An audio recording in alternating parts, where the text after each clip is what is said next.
In today's video, I'm sharing 5 things I never do with my money that people do all of the time that actually cost them money. So if you want to save money, keep more money in your own pocket, definitely watch until the very end of the video. I am Tiffany Thomas, your wealth mentor. I achieved financial freedom in my 30s and became a millionaire at 40. I'm here to help you do that even earlier and easier and without bias, since I do not work for any third parties. And if you are interested in being a lot better with your money so that you can become financially free, I will leave a link below in the description that discusses the details on how you can work with me. All right, let's talk about these 5 things I never do with my money. Starting with number 1. This one is I never use a debit card. I cannot remember the last time I used my debit card. I only carry my credit cards with me, and I never use my debit card because of multiple reasons. The first reason is that if there is fraud on a debit card, they are going to freeze your account. You're not going to have access to your money in your checking account, which is very scary to me. But if you are using a credit card and there is fraud on your credit card, all you have to do is tell them that that charge is fraudulent, and they are going to remove it.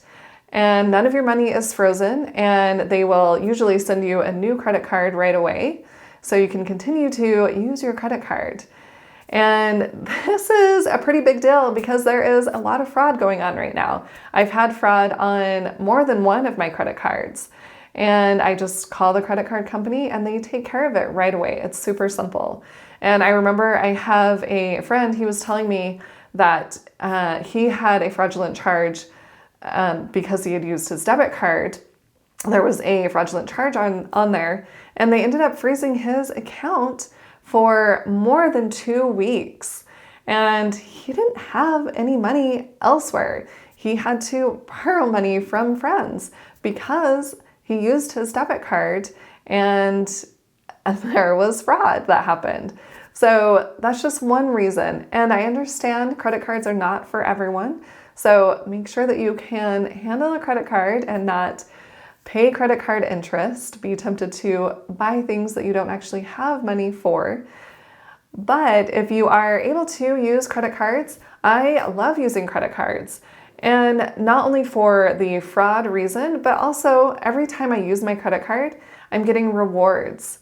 So I can put that toward the statement on my credit card. I can put it toward my balance, or I can put it towards a gift card if I'm going to be shopping at a certain store. Usually there's a discount that they offer on the gift cards, or even Sky Miles. I know people that have credit cards that do Sky Miles because they travel a lot.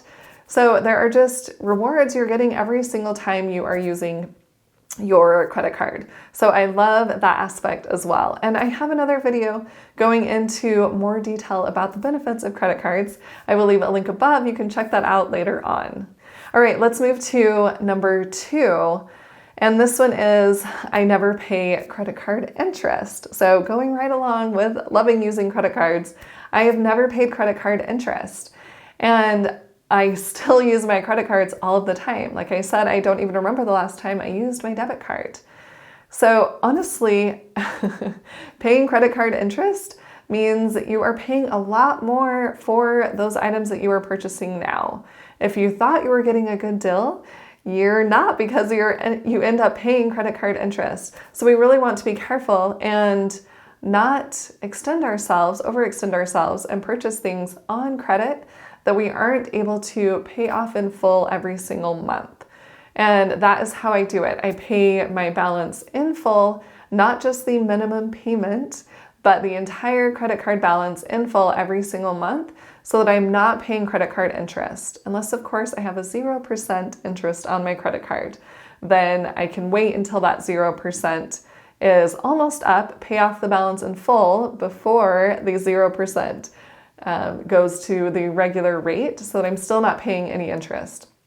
And that's actually another reason I love using credit cards, is because a lot of credit card companies will offer you a bonus when you sign up for the credit card and spend a certain amount. So if I'm already going to be spending that amount of money, let's say you have to spend $5,000 within 3 months. If I'm already spending that, then I can open up a new credit card and get the $300 bonus or whatever it is By spending money I'm already spending, plus I'm earning cash back rewards on that credit card. So it's a double win, which is amazing to me. We just want to be careful and, like I said, not overextend ourselves and end up having to pay credit card interest.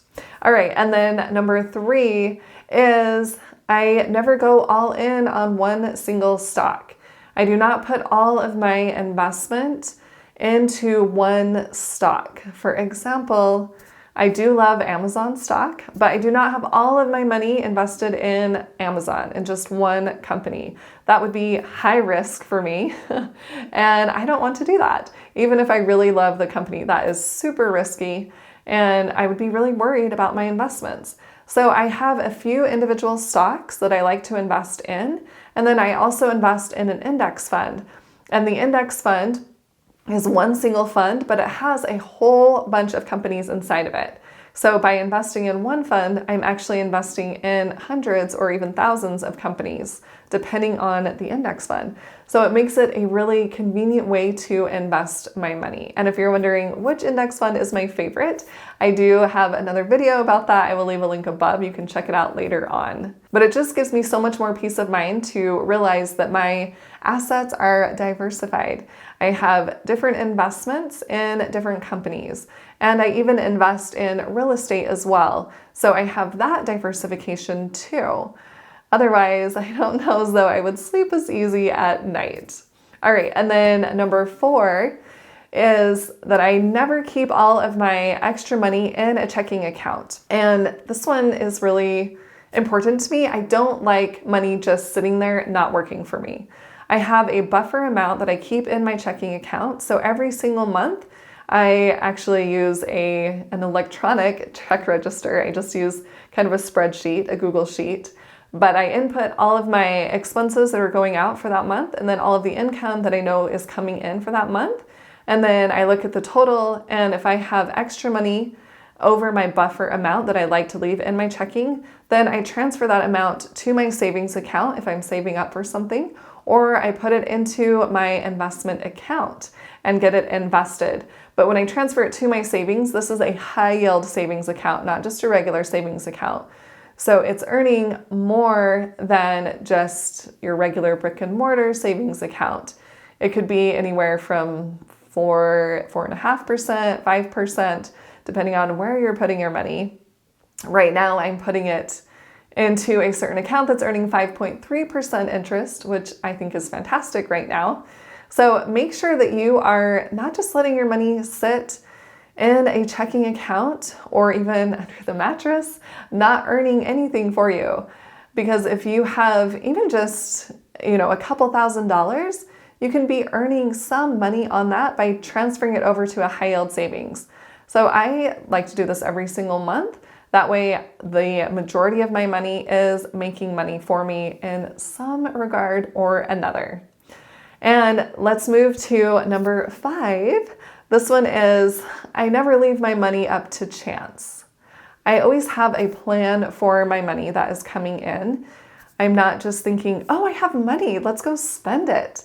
I'm thinking, okay, I know this money is coming in, and sometimes there is extra money that comes in, and I may go out to dinner that night or something, but for the majority of the time, I have a plan for my money. Like I said, I add up all of my expenses and all of the income that's coming in, and then whatever I have left over, I put that towards saving or investing. And when I was looking at purchasing properties, I was saving up for a down payment to purchase a property. So I had a plan that way.